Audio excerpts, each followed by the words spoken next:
except just needing a little human care. Our thought, our mind, our would be up here. The same way, 1 year of this, do you think we'd ever think of supply? I can promise you, I can tell you we wouldn't. Supply would just be something automatic. It would come in the pocket, and it would go out, and it would come in, and it would go out. And we wouldn't be considering where it came from or how. Because we'd be so busy up here in my kingdom. Remember, my kingdom isn't down here in the kingdom of bodies or pocketbooks. My kingdom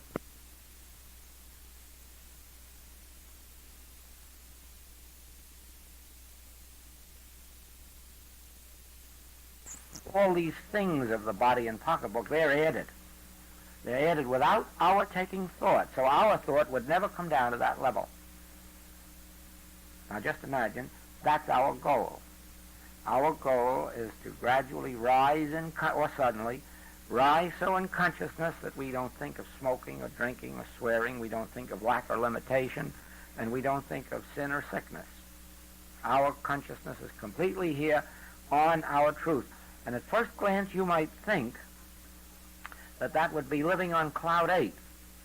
And it only would be true in one sense. Yes, you'd be living on cloud 8 all right, but your feet would be well grounded on the earth because it would be grounded in knowing the truth. It wouldn't be a blind faith. It wouldn't be an ignorant faith in a God whom ye ignorantly worship. It would be an actual contact that you'd have with this Christ within. It would be an actual realization, an actual feel of its presence. Now, that's what we're supposed to develop in our and that's religion. Oh, that's true religion. True religion is that which opens up God and the Christ to us as an individual experience. That's our goal.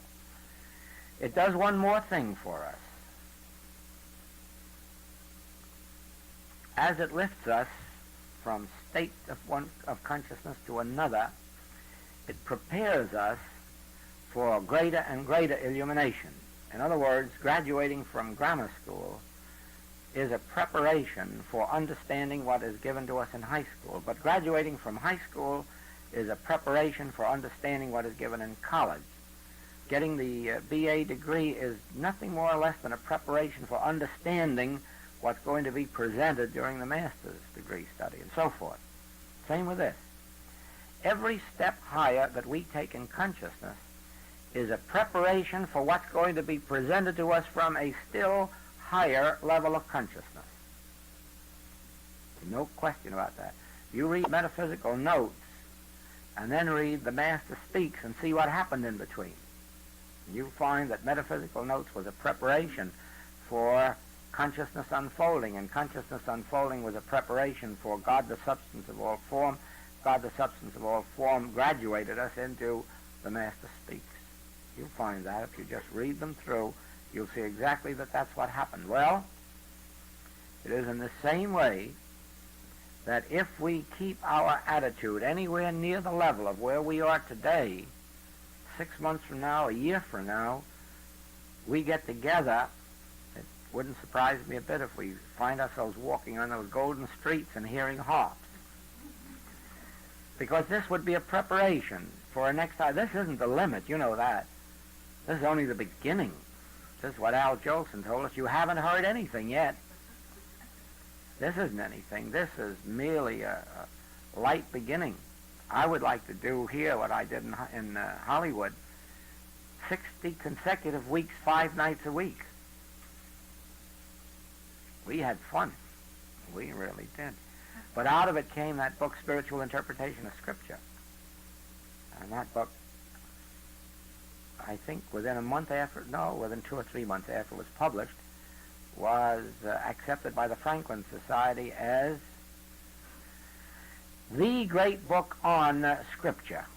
And it is the only book on Scripture that is on file at the Congressional Library in Washington with the world's great literature. It's the only one on the Bible. It's included in the world's great literature. That came out of 60 weeks, 5 nights a week of being together. Now then, so it is with us.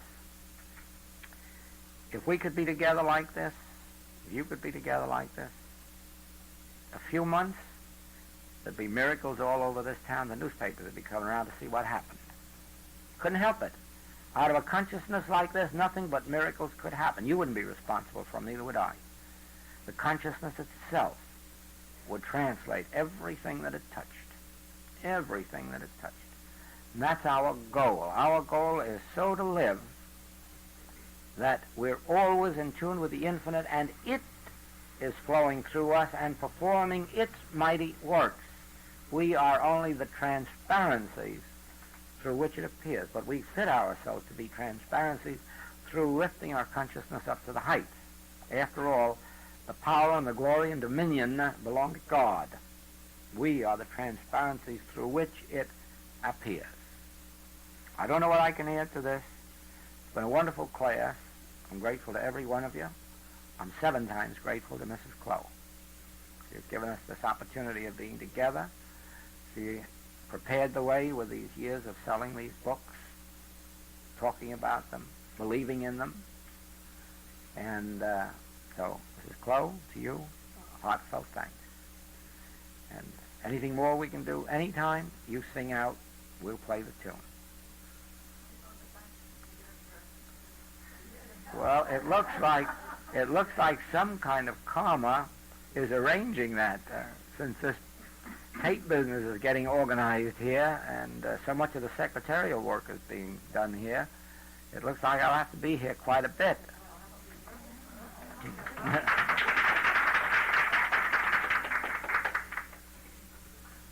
But it has been as much of a joy for me as it has for you. It's been a great experience, and this will interest you.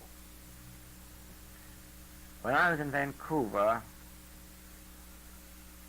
over a year ago, that still small voice said to me, "No more public work until January or March." And I was faithful to it. And we had no more public work until March. And we had 1 class. And I have not been led to do any more work since then. I did go to the conference, and we had our little class there and a few lectures here. But I just have not felt like getting back into a closed class. And so at every invitation I have avoided it and kept away from it. And this is the only one that happened, and this happened spontaneously. There was no prearrangement, no premeditation, no desire. Had we taken a month or two, or when Mrs. Close phoned me or wrote me when I was in the island, we probably could have had 3 times the amount of people in a class. I wasn't interested in amounts of people or amounts of dollars. I wasn't interested in a class at all. When it came forth spontaneously, I didn't ask whether there were going to be 10 people in it or 30, did I? Didn't care. I wasn't interested. It came forth spontaneously, and if only 10 people had been in it, that would have been their demonstration, and it would have been mine, and I'd have been satisfied that I was about my Father's business. And so it is that this closed class is really only the 2nd closed class of the entire year. There'll be no more, so far as I know, the balance of the year. So it'll be the 2nd one, and it'll be the one, the only one in the whole experience of the Infinite Way that was gotten together spontaneously. No prearrangement, no notices sent out, nothing. Just happened that way, like Topsy, just grew. Until tonight, and thank you.